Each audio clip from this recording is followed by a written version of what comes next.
Nomination পাই, ধানের শেষ পাই, MP নির্বাচিত হব এবং আমি ৪৬ বছর যাবৎ বিএনপির পিছনে শ্রম, শুধুই জুলাই বিপ্লব নয়, আমি ৯০-এর গণ আন্দোলন, ১৯৯৬ থেকে ২০০১ পর্যন্ত আওয়ামী লীগের বিরুদ্ধে যে আন্দোলন সেটাও প্রতিহত করার যে ব্যাপার ছিল তার মধ্যে অগ্রণী ভূমিকায় ছিলাম।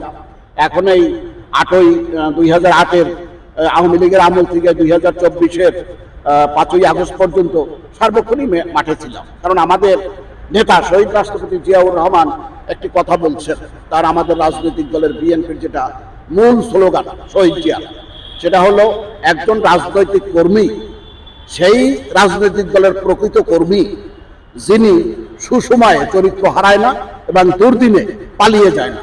আমি সুসময়ে কোনোদিন চরিত্র হারাইনি, আমি এখনো বাসে চড়ি, আমি অগাধ সম্পত্তির মালিক না, 2টা গভর্নমেন্ট গেছে, আমি আপনার স্বাভাবিক জীবনযাপন বিহার করি, আপনারা দেখছেন।